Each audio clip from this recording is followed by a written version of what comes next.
प्रिय विद्यार्थियों, आज हम स्नातकोत्तर उत्तरार्ध संस्कृत के चतुर्थ प्रश्न पत्र में व्याकरण भाग में निर्धारित कारक प्रकरण के अंतर्गत पंचमी विभक्ति के कतिपय सूत्रों का अध्ययन करेंगे।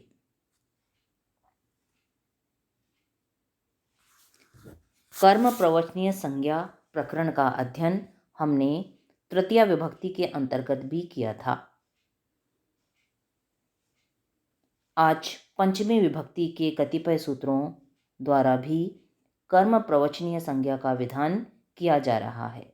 देखिए, सूत्र है आपका अपरिवर्जने।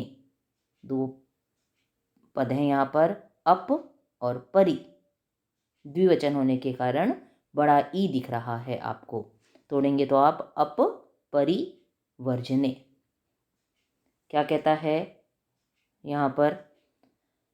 एतौ वर्जने, एतौ ये दोनों, अर्थात अप और परि ये दोनों वर्जने वर्जन अर्थ को द्योतित करने पर कर्म प्रवचनीयौ स्तः कर्म प्रवचनीय संज्ञक होते हैं। वर्जन अर्थ को द्योतित करने पर अप और परि इन दोनों की कर्म प्रवचनीय संज्ञा होती है। उदाहरण आगे आएगा दोनों का आपका। अगला सूत्र है आपका आंग मर्यादा वचने। क्या कहता है ये सूत्र आपका?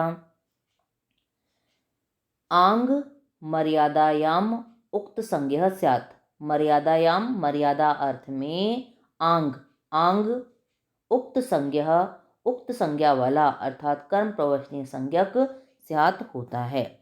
मर्यादा वचने है ना, तो कहते हैं ये मर्यादा और वचन, वचन यानी अभिविधि, अर्थ को द्योतित करने पर आंग, आंग की कर्म प्रवचनीय संज्ञा होती है।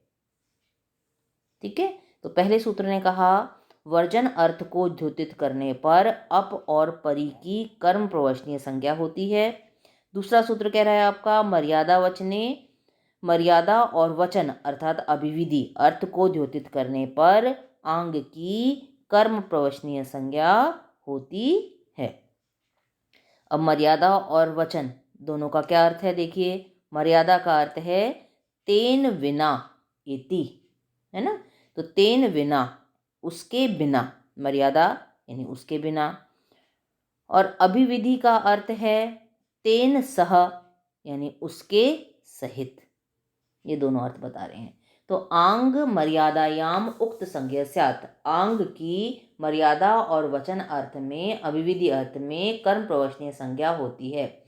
वचन ग्रहणात् अभिविधौ अपि, वचन पद के ग्रहण द्वारा अभिविधि अर्थ लिया जाता है। तो मर्यादा का अर्थ है तेन विना इति, उसके बिना, और अभिविधि का अर्थ है तेन सह इति, उसके सहित। ये दोनों अर्थ हैं।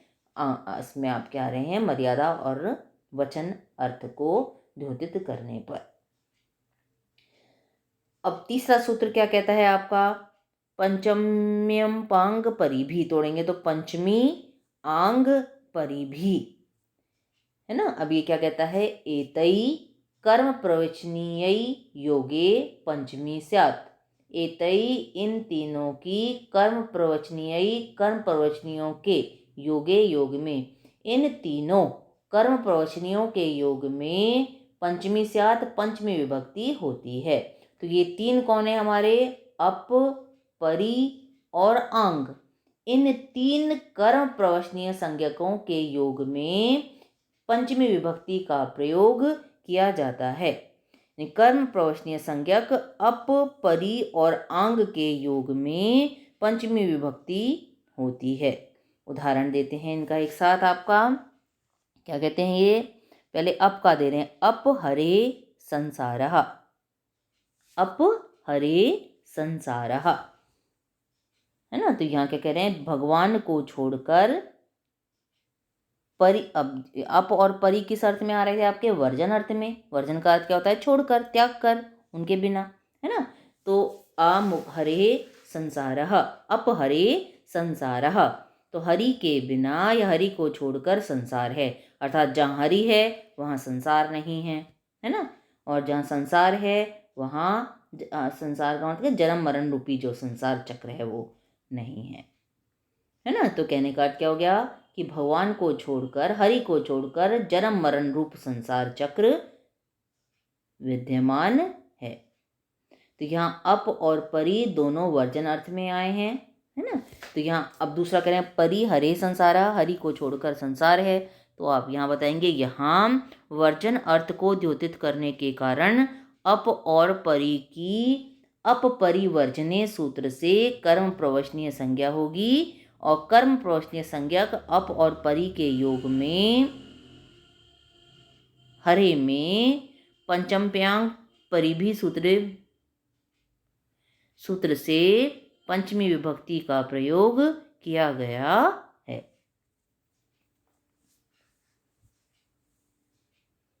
क्लियर है?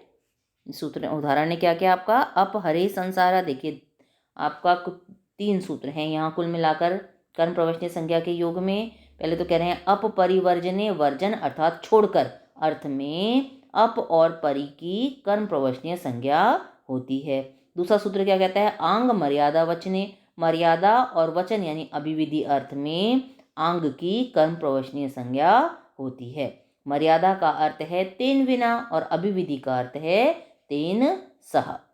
फिर तीसरा सूत्र क्या कह रहा है आपका, पंचम्यम पांग परिभी, तो यानी एतई कर्म प्रवचनीय योगे, इन 3 अप परि और अंग कर्म प्रवचनीय संज्ञकों के योग में पंचमी विभक्ति का प्रयोग किया जाता है। उदाहरण दे रहे हैं आप तीनों के, अप हरे संसारः, हरे अंडरलाइन कर दिया आपने पंचमी यहाँ पर, परि हरे संसारः, हरे को अंडरलाइन कर दिया।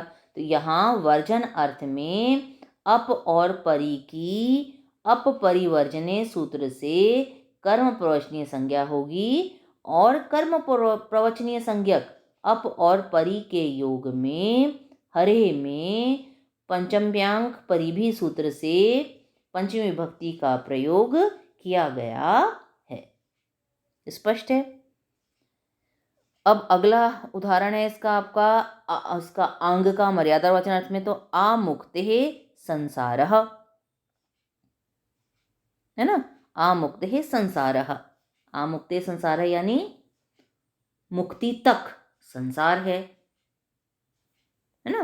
तो यहाँ बताएंगे, यहाँ मर्यादा अर्थ में, मर्यादा तेन बिना अर्थ में आ की आंग मर्यादा वचने सूत्र से कर्म प्रवचनीय संज्ञा होगी, और कर्म प्रवचनीय संज्ञक आंग के योग में पंचम्यांग परिभी सूत्र से आमुक्ते में पंचमी विभक्ति का प्रयोग किया गया है ना।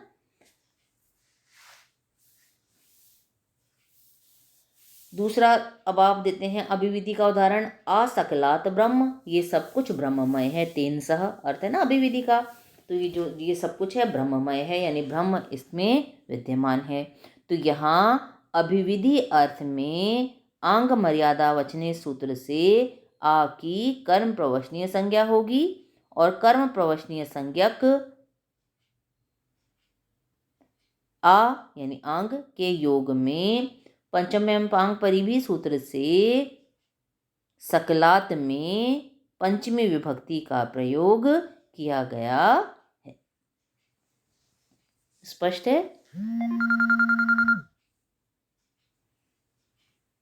आप इसको ध्यान से देख लीजिएगा, अगर कोई समस्या आए तो आप पूछ सकते हैं। 3 सूत्र है हमारे कर्म प्रवचनीय संज्ञा के, संज्ञा से संबंधित 2 सूत्र कर्म प्रवचनीय संज्ञा का विधान करते हैं। ये हैं आपके अपरिवर्जने, यानी अप और परि की वर्जन अर्थ में, वर्जन यानी छोड़कर अर्थ में कर्म प्रवचनीय संज्ञा होती है। और दूसरा है आपका आंग मर्यादा वचने, मर्यादा अर्थात तेन बिना, और अभिविधि और वचन का अर्थ है अभिविधि अर्थात तेन सह अर्थ में आंग की कर्म प्रवचनीय संज्ञा होती है। अब ये दोनों की, इन दोनों सूत्रों ने तो 3 पदों की आपकी उपसर्ग संज्ञा कर्म प्रवचनीय संज्ञा कर दी। अब अगला सूत्र कहता है, इन तीनों कर्म प्रवचनीय संज्ञकों के योग में पंचम्यांक परि भी सूत्र से पंचमी विभक्ति का प्रयोग किया जाता है। इस सूत्र को तोड़ने तो क्या है आपका पंचमी आंग परि भी, है ना, पंचमी अप आंग परि भी। अप आंग और परि इन 3 कर प्रवचनीय संज्ञकों के योग में पंचमी विभक्ति का प्रयोग किया जाता है। और इनके उदाहरण आपने देख लिए। आ हरे संसारः, परि हरे संसारः, आ मुक्ते संसारः, आ सकलात् ब्रह्म। इनको ध्यान से देखिएगा।